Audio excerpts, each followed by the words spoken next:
Je rêve d'une lune de miel en Polynésie. Je vous vois bien dans un bungalow sur pilotis au-dessus d'un lagon. Vous lisez dans mes pensées? Avec mon fiancé, on adore aussi la plongée. Alors, je vous propose une matinée avec les Raymanta avant de partir observer les baleines à Tahiti.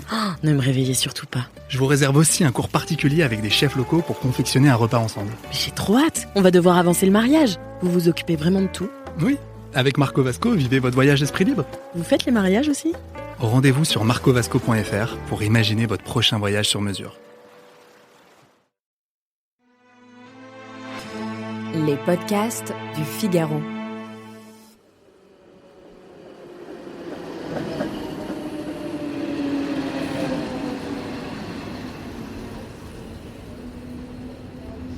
Prendre le métro aux heures de pointe, ce n'est pas une partie de plaisir.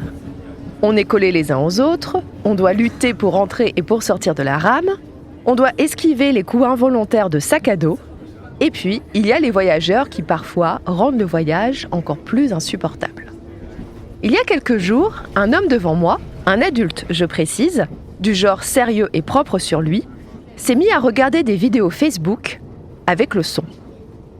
Toute la rame a pu profiter d'une vidéo autour de l'urine, de la manière dont elle se forme et de comment nous sommes tous inégaux face à l'envie d'aller aux toilettes.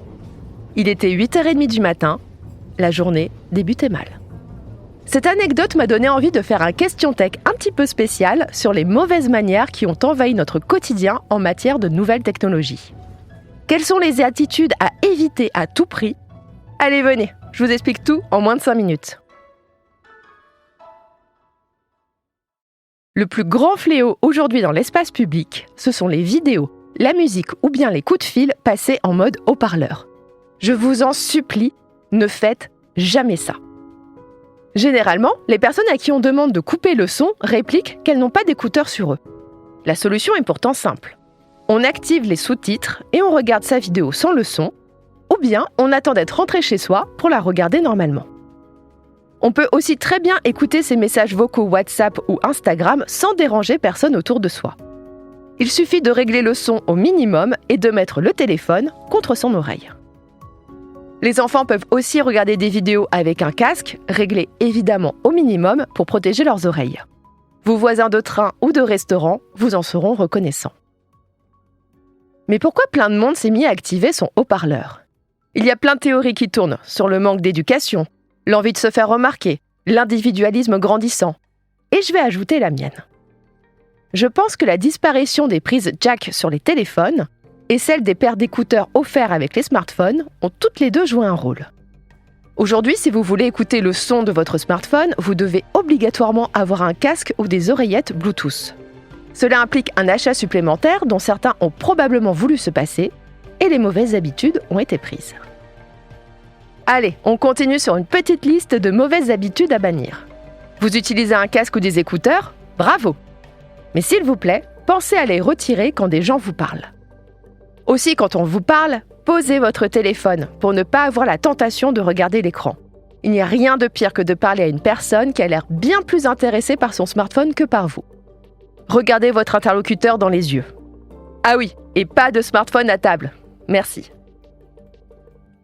On évite autant que possible de filmer ou de prendre en photo des gens sans leur consentement, que ce soit dans la rue, dans les transports ou en soirée, surtout si vous publiez ensuite les images sur un compte public.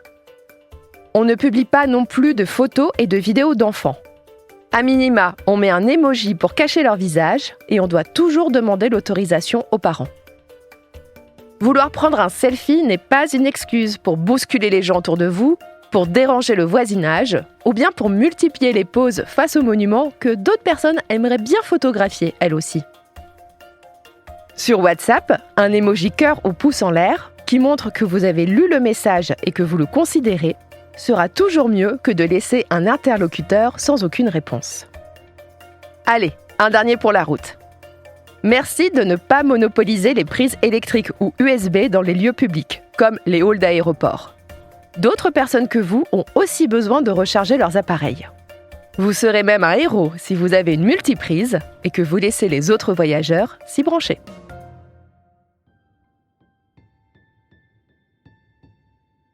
Merci d'avoir écouté Question Tech.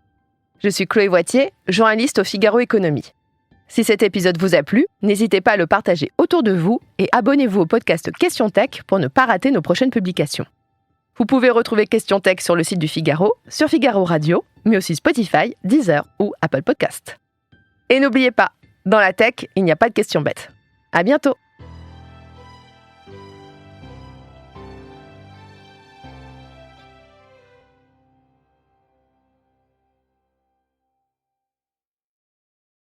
Je rêve d'une lune de miel en Polynésie. Je vous vois bien dans un bungalow sur pilotis au-dessus d'un lagon. Vous lisez dans mes pensées? Avec mon fiancé, on adore aussi la plongée. Alors, je vous propose une matinée avec les Raymanta avant de partir observer les baleines à Tahiti. Oh, ne me réveillez surtout pas. Je vous réserve aussi un cours particulier avec des chefs locaux pour confectionner un repas ensemble. Mais j'ai trop hâte. On va devoir avancer le mariage. Vous vous occupez vraiment de tout? Oui, avec Marco Vasco, vivez votre voyage esprit libre. Vous faites les mariages aussi? Rendez-vous sur marcovasco.fr pour imaginer votre prochain voyage sur mesure.